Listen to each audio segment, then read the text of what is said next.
Hi, I would like to share with you a bit of scripture. It's the entire letter of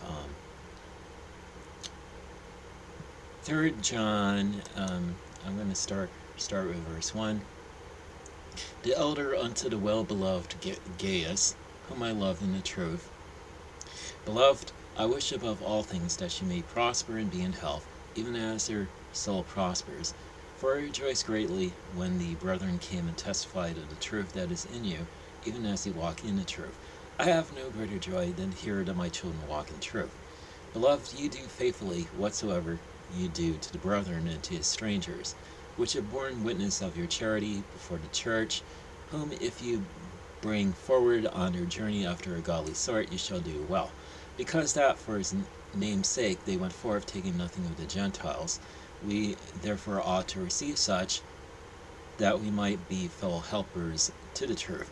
I wrote unto the church, but Diotrephes, who loves to have the preeminence among them, receives us not.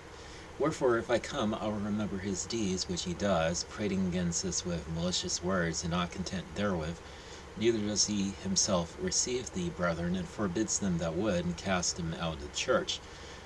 Beloved, follow not that which is evil, but that which is good. He that does good is of God, but he that does evil has not seen God. Demetrius has good report of all men, and of the truth itself, yea, and we also bear record, and ye know that our record is true. I had many things to write, but I will not with ink and pen write unto you. But I trust that I shall see you shortly, and we shall speak face to face. Peace be unto you. Our friends salute you. Greet the friends by name. Now, what that letter right there is a letter from the Apostle John unto his friend Gaius. This is um, just some things I want one point out. In this letter, first of all, there's one scripture that constantly gets taken out of context in that bit of scripture is third John verse 2, where it says that beloved, I wish above all things that you may prosper and be in health, even as your soul prospers. Now there are teachers who take this as a command that from God, that He wants us to all prosper and be in health, even as our soul prospers. First of all, this is not what the verse is saying. This is not a command from God. This is a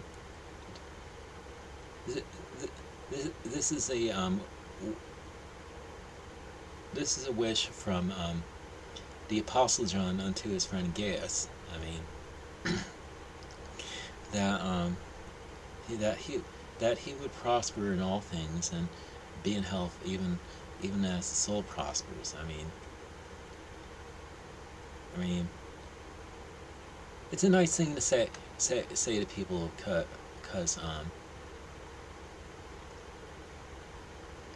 guys, we do want people to do well and everything that they do. I mean, that they would prosper in everything, and be in health, just but this is not a command from God, and this is, I mean, if we take all of 3rd John in context, we'd see this that this is not talking about a command from God. The other thing I want to bring up is where it speaks about Diotrephes, that this is a person who wants to have preeminence among other believers, and just he wants to be known as number one, and that I'm gonna reread the verses from verse 9 to verse 10. I wrote unto the church by Diotrephes, who loves to have the preeminence among us, among them receives us not. Wherefore, if I come, I will remember his deeds which he does, prating against us with malicious words, not content therewith. Neither does he himself receive the brethren, forbids them that would, and cast them out of the church. This is the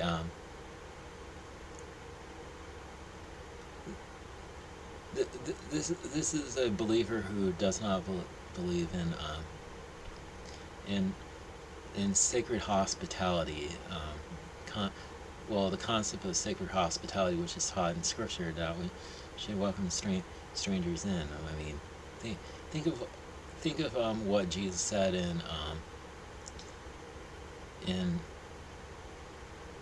when he's talking about the judgment of the king to the nations, when he separates the judgment of the sheep and the goats. He says to the sheep that I was a stranger and you invited me in. The sheep ask, when did we see you a stranger invite you in?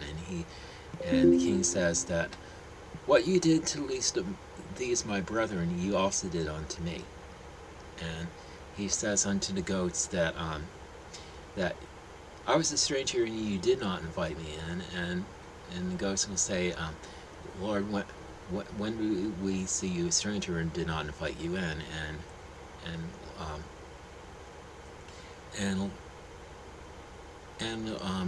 Lord answers, what you did not do for the least of these my brethren, you did not do it unto me. We gotta remember that when we take care of strangers and accept them into our church, we're inviting Christ into our church. Into our homes, even.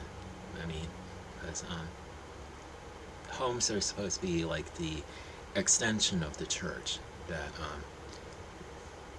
That what we do for the least of the Lord's brethren, we also do unto the Lord Himself. Because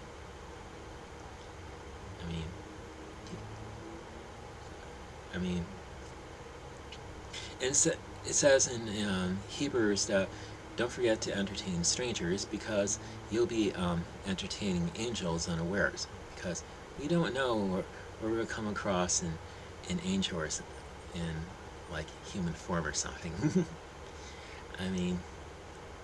It would be nice to entertain an angel that comes in just and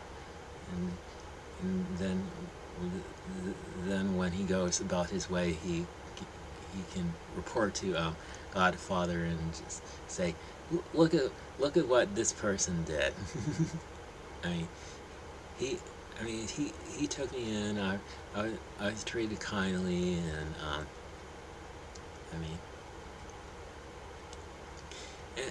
anyway,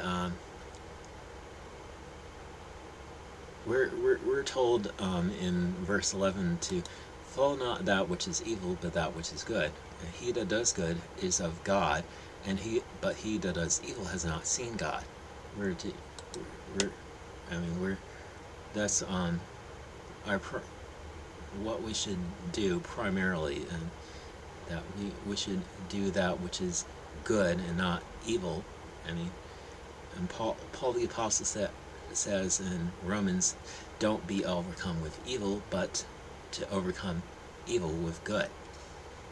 Anyway, that's pretty much all I have to share with you in this video. So have a good day, and may God bless you.